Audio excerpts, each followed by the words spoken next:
This section is called Buying Intensity Index, Overview, and Purpose. The Buying Intensity Index, also called BII, or it can be pronounced B, is a set of weights or indices intended for application in monthly trend-based forecasting, and its whole purpose is to make the trends better than they would have been otherwise. So the Buying Intensity Index is it's a set of monthly weights, and they're produced using a proprietary statistical process developed by Objective Insights. And the B days, that's what we end up with, is effectively some days per month, can be easily incorporated into your existing forecast process and models. And so what they comprise is B weights for both past and future dates. And they're actually customized and tailored for a certain market segment or therapeutic area. Now, why do we go to this trouble? It all comes back to the fact that not all months are equal in a monthly forecast. So one of the most obvious differences is they have a different total number of days. So for example, March has more days than February. So given everything else equal, you would expect March to have more prescriptions or revenue dollars or packages shipped than you would in February, just because of the number of days. But even in months with the same number of days, they have other factors which can lead to variations in demand. So these could be seasonal factors. Maybe it's an allergy product that's sold more during allergy season, or perhaps there are holidays in a month, or the shipping, the prescription filling is based on how many Mondays or Tuesdays are in the month. And so there are a lot of factors which cause certain months to be higher or lower than you would have otherwise expected them to be. So these kind of artificial, these calendar effects basically artificially drive the trend up or down. And forecasters have been grappling with this problem for a long time. Typically what they'll do is they'll take whatever quantity they're using for demand, say prescriptions, and they'll divide it by the total days in the month. So for example, if February has 28 days, you divide the total prescriptions by 28. If March has 31, you divide the total prescriptions in March by 31. Some people look at business days per month or shipping days per month. We think that the B approach is actually a superior approach. So here's a graph showing noise based on the measures that we can actually look at. And so the purple line is just the monthly data. It's monthly prescription data. The red line is monthly prescription data that's been divided by the number of business days in the month. The green line is the monthly prescription data that's been divided by the number of calendar days in the month. The light blue line is the monthly prescription data divided by the number of trading days in the month. Trading days are a number of days that come from a data supplier. And then the solid black bold line is the monthly prescription data divided by the number of B days in that month. So now across the horizontal axis, we have a time scale that goes from January 2001 through January 2010.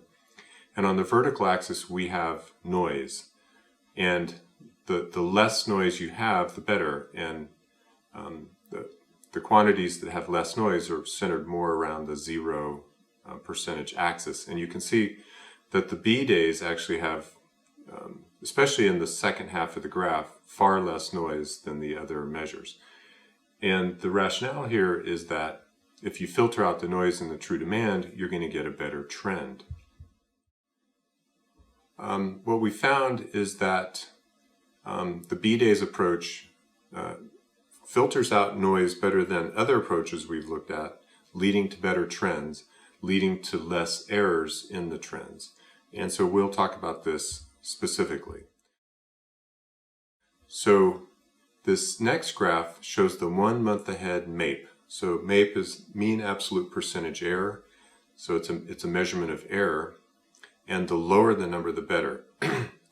And so in this graph, we have the blue bars are calendar days, the red bars are business days, the green bars are trading days, and then the purple bars are B days.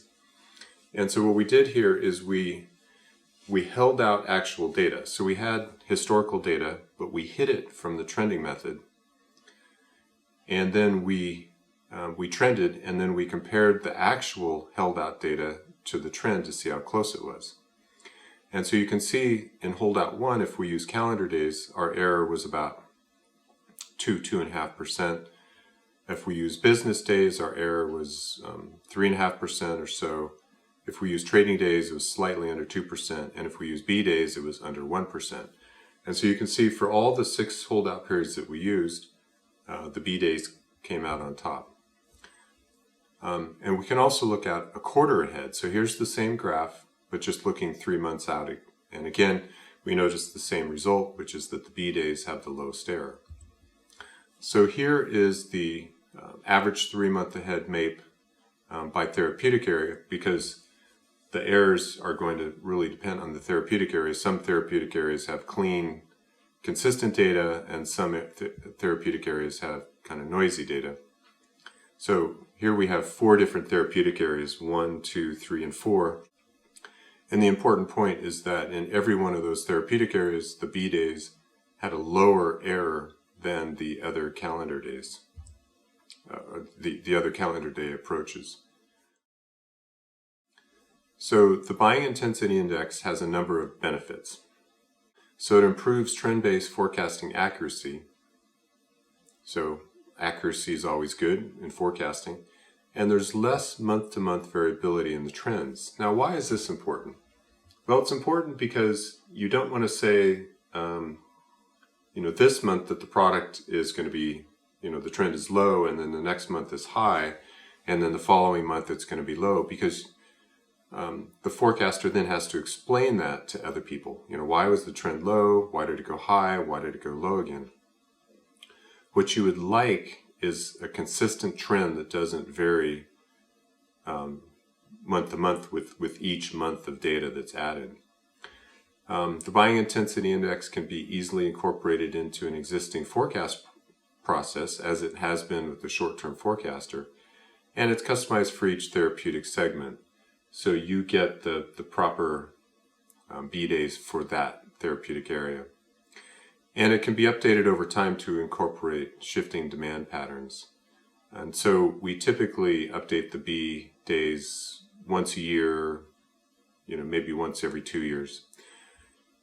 So we think that the B days are an important point of trending accuracy within the short-term forecasting process. That's it for this tutorial. Thank you.